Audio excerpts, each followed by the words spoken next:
government of Osrc mandate areas.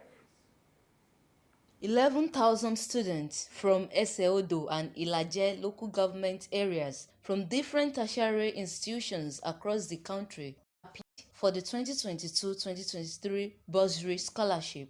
Of the figure, 6,000 were qualified for the scholarship. Presenting checks to the beneficiaries, the Ondo State Governor, Oluwarotimi Akeredolu, said his administration will continue to prioritize and design education policies for the benefit of all. Represented by the Secretary to the State Government, Princess Oladuni Odu, the governor admonished the students to shun social vices. Akeredolu emphasized that the purpose of the Osrc scholarship is to help brilliant but indigent students to achieve their purpose in life. He charged beneficiaries, who include undergraduate and postgraduate students from Ilaje and Eseodo local government areas, to use the opportunity judiciously. Before now, your scholarship was not this high, but he discussed with Mr. Governor, and Mr. Governor increased the amount we are receiving. This is because of the conviction of Mr. Governor about education. It's only education that makes you to know the world. Through education, poverty can be alleviated. Your eyes are opened to things that are happening around. The chairman of Ondo State Oil Producing Areas Development Commission, Osrc, Sam Ereju, appreciated the state governor for providing a platform for him to serve. Scholarship designed to specifically empower students from Osrc's mandate areas. Our youths are full of potentials. For Osrc, we are fulfilling one of our core mandates today, which is human capital development. We want to thank you, we appreciate you. On behalf of Mr. Governor, we say a very big thank you for your understanding. No single for the whole year. That is commendable. You have the reasons to commend to protest, but you understand the situation of the country, and you abide, agree with us to see this process through, and by the special grace of God, the bursary payment commences today. The beneficiaries appreciated the government and promised to make good use of the money. The event also featured a leadership summit organized for the students. Osrc has bridged the gap of financial challenge of less privileged students from Ilaje and Eseodo local government areas. Adewumi Taiwo, Osrc News. Workers in the Ondo State Radio Vision Corporation, Osrc Media, will soon launch this healthcare as the state government makes moves to revamp the station's health facility at its headquarters in Akure. Chairman, Osrc Media Group, Mr. Kunle Adebayo, hosted the Commissioner for Health, Banji Ajaka, who came to visit the media station for an on-the-spot assessment of its health facility. Osrc Zaid Aribisola reports that Dr. Ajaka pledged an improvement on the existing facilities in line with Governor Oluwarotimi Akeredolu's commitment to welfare of the people.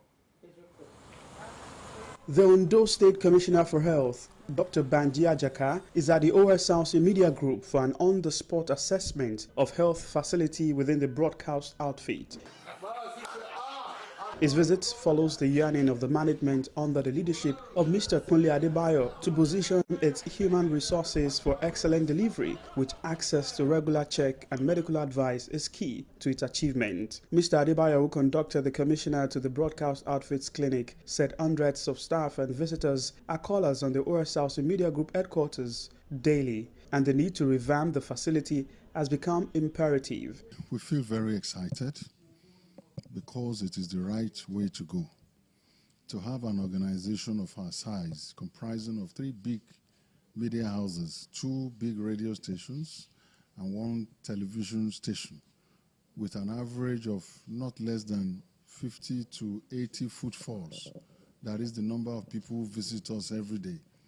We feel it's important to have a well-equipped and proper clinic to take care of the health needs of our people.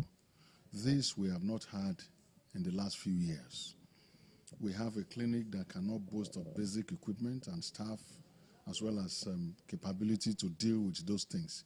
The Health Commissioner will acknowledge the need for an upgrade of the facility to be able to meet the demands of staff, pledged to see to a change of the existing situation. We want to provide quality healthcare where anybody, whether as a citizen or not, but living in Ondo State, where he works, lives, and plays.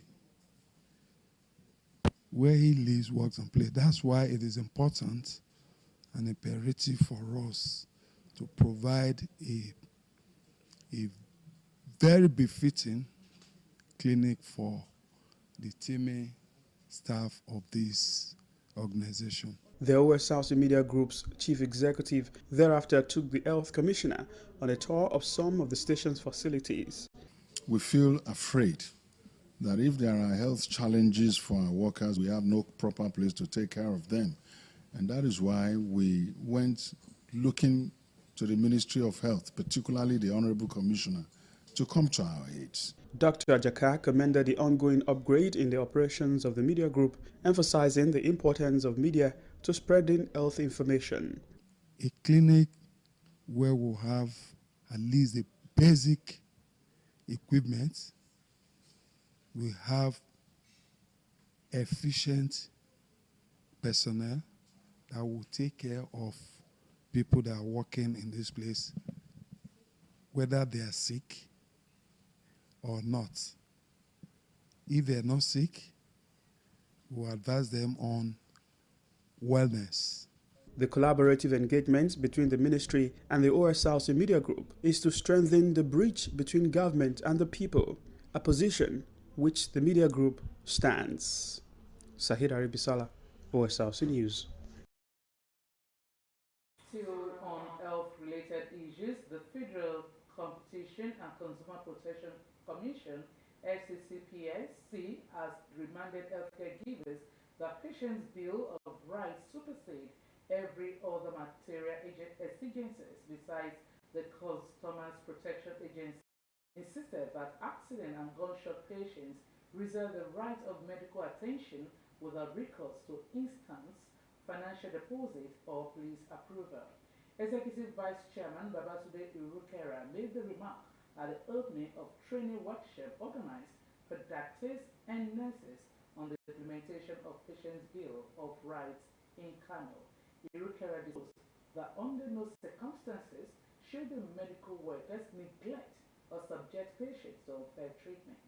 He cited cases of patients losing their lives as a result of negligence on the part of medical personnel, insisting on the resolve of the Commission to prosecute such incidents.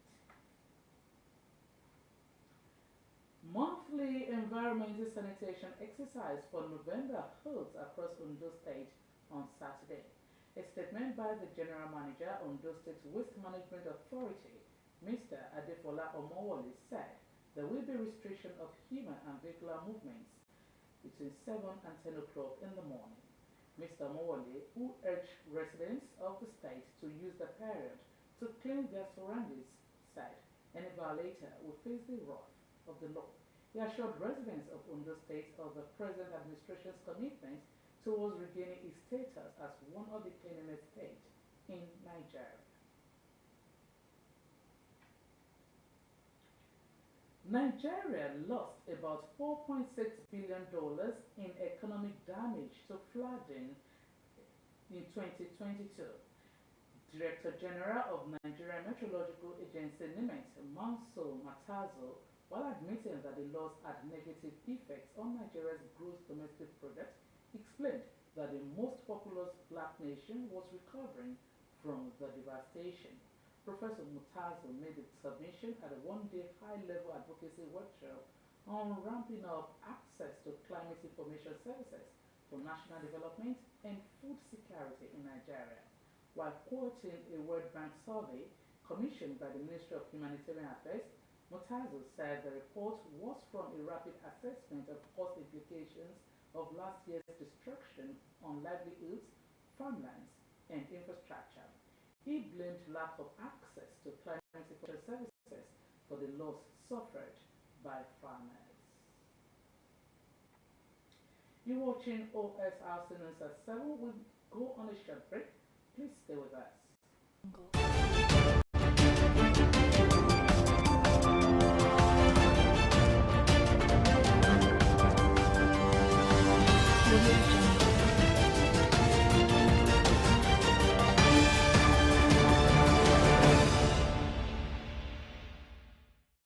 Many thanks for staying tuned. You can watch us live on our website www.osrc.ng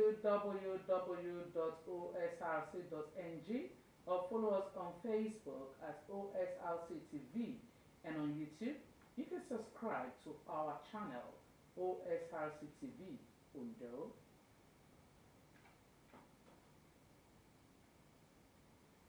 Moving ahead on the news tonight, 19 out of the first 100 days of his administration, President Bola Tinubu was outside the country on foreign trips, which the government says are headed towards improving the nation's economy.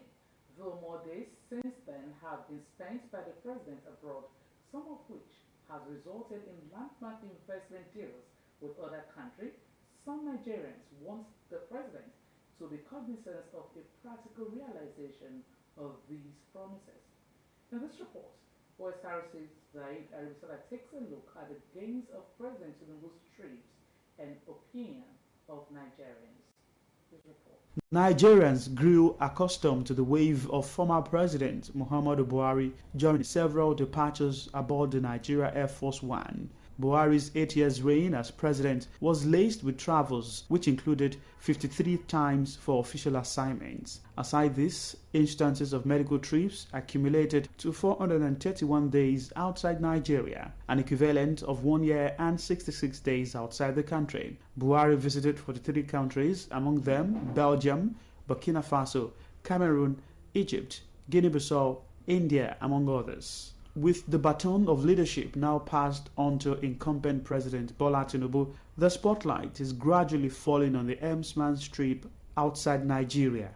Within the 100 days in office mark, President Tinubu spent 19 days abroad, with his first trip, a travel to France for the Paris Summit for the new Global Financial Pact. Tinubu has registered travels to Benin Republic, United Kingdom, India, and Guinea-Bissau after his trip to Saudi Arabia. The president also joined other counterparts, bilateral partners, as well as heads of international organizations in Germany to deliberate on the immediate enhancement of the economy and security pact for investments.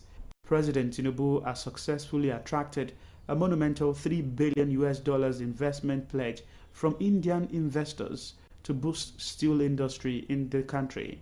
A landmark $500 million deal for renewable energy projects in Nigeria from Germany, among other successes on his trips. For some Nigerians, these trips are necessary, considering the need to harness the country's potentials. It's a lot for us in Nigeria in terms of economy. What the president is trying to do is to drive direct foreign investments into Nigeria. And that is exactly what we need now, especially when they're focusing on agriculture and extractive industry, which has a very large potential and our comparative advantage as a country in terms of international trade. If this is achieved and there is more direct foreign investment into Nigeria, agriculture develops, extractive industry develops, and our TMU can have more things to do in terms of engagement for the youth. And then this will drive positive income for Nigeria in terms of balance of trade. When we are able to gain more income in terms of external reserve, that is forex I'm talking about, then our reserve will also grow. Our naira, which is here and there, will continue to gain in the international market against other currencies. He has been going to establish partnership with those countries to help us well grounded in our country, Nigeria. So if on those trips, for all the stakeholders he meets there, those people are able to partner with us in Nigeria. They're able to establish firms in Nigeria. Those firms will, in a way, generate more job for young people to harness, and it will reduce the rate of, traveling out of young people from the country. While former President Buhari visited about 43 countries in search of foreign direct investment, report says on his watch, foreign direct investment dropped from $1.45 billion in 2015 to $468.91 million, a decrease of 213%. This statistic is worrisome for some Nigerians who want more impact from Tinubu, considering the country's dire resources. Our budget is used to service debts. That is not normal. And so the government or the president is trying all he could do to see how the economy can improve. Look at our inflation rate, 2 digits, 27%. Look at the exchange rate, worrisome. Look at the cost of production, bad. And so a lot of problem. And so if the government is getting around to see how we can get investors, maybe Africans or Asians or whatever, I'm not against that.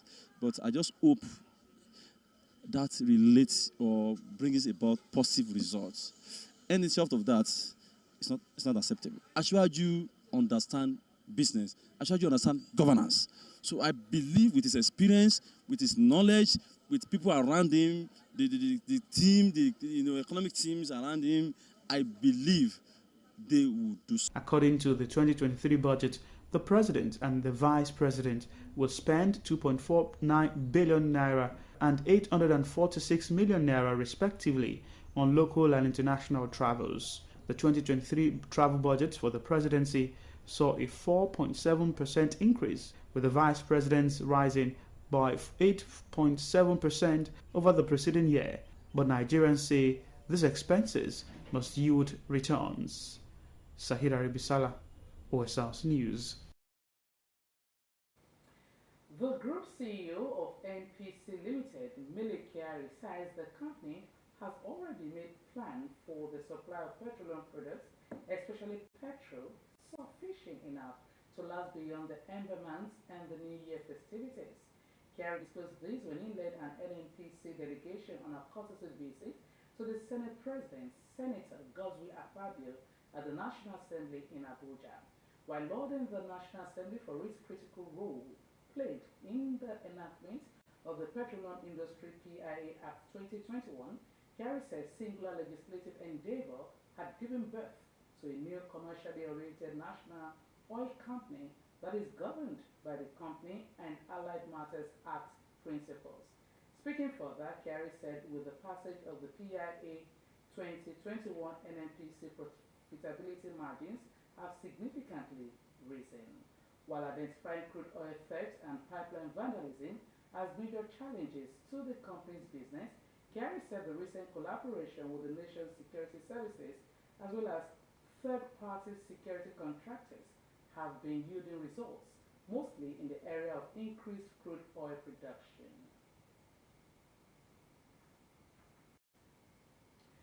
The Ibadan Zonal Command of Economic and Financial Crimes Commission (EFCC) has arranged the trial of Lati Babatunde Olawale Joseph and Abioye Ibrahim before Justice Adebukola Olajide of Federal High Court, sitting in Ibadan. They were arraigned on 3-count charges bordering on conspiracy and diversion of 33 metric tons of cocoa beans worth 97,578,000 naira only. Justice Olajide granted the defendants bail in the sum of 10 million naira and 2 sureties in like sum each. To boost manpower and optimize distribution of judicial officers following the recent appointment of 23 jurists, Chief Judge of the Federal High Court, Justice John Soho, has approved the redeployment of 94 judges across all divisions. A statement from the Chief Judge's office indicated that the transfers were necessitated by the appointment of 23 new judges and other imperatives. The major locations affected by the reshuffling are Lagos, Abuja, Port Harcourt, Benin, and Kano. All the judges affected by the posting have been mandated to report at their duty stations before the date of resumption in January 2024. The Speaker of Economic Community of West African States, ECOWAS Parliament, Dr. Mohamed Tunis, has called for regional solidarity and self-reliance in order to address the challenges confronting the region. Speaking at the opening ceremony of the second ordinary session of ECOWAS Parliament for 2023, Tunis stated that the region's prosperity and security are inextricably linked to the people's shared responsibility to look out for one another. Tunis also called for the self-reliance of ECOWAS member states, stressing that the region cannot rely on outside help to solve its numerous problems. He, however, maintained confidence that the ECOWAS region was on the right track, citing the recent presidential and legislative elections in Liberia, which was held without major challenges. Veteran anti-Islam populist leader Geert Wilders has won a democratic victory in the Dutch general election, according to the latest results, with almost all votes counted. After 25 years in parliament, his Freedom Party is set to win 37 seats, well ahead of its nearest rival, the left-wing alliance. His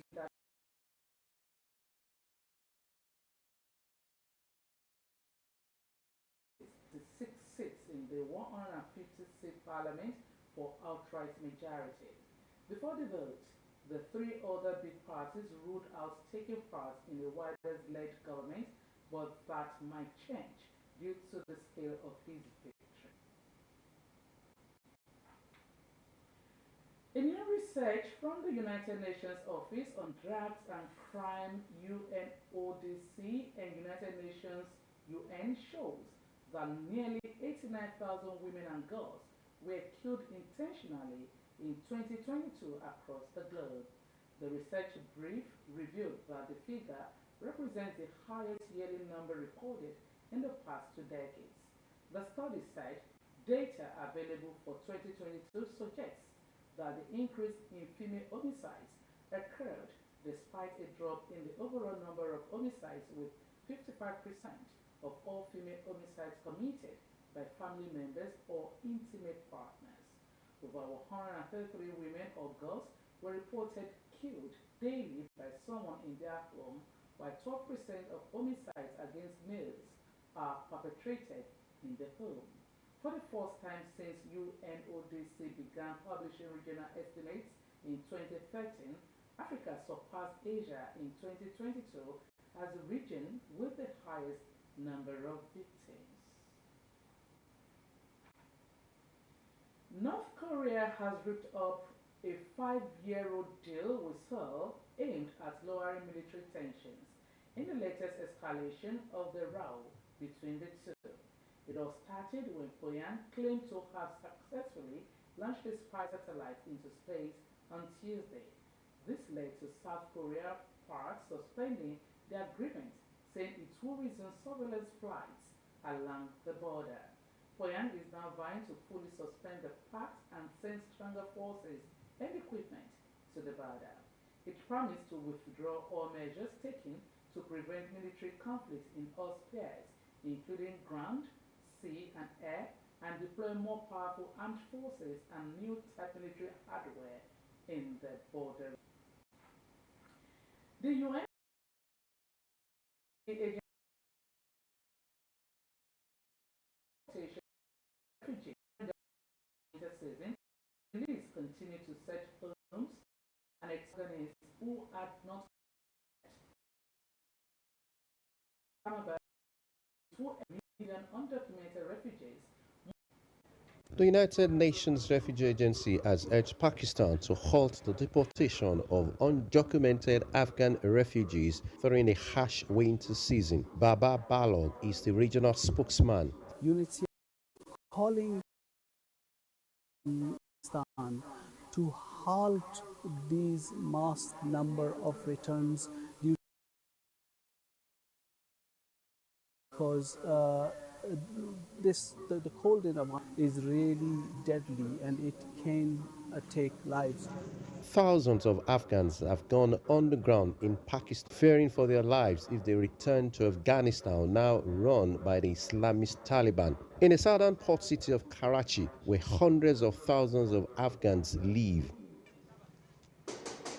police Exponential and appeal that any treatment of Afghans has to be humane. Pakistan says harassment of documented refugees is rare and is taking action against perpetrators. The UN agency has said the Afghans' return should be voluntary and the Pakistan should identify the vulnerable individuals who need international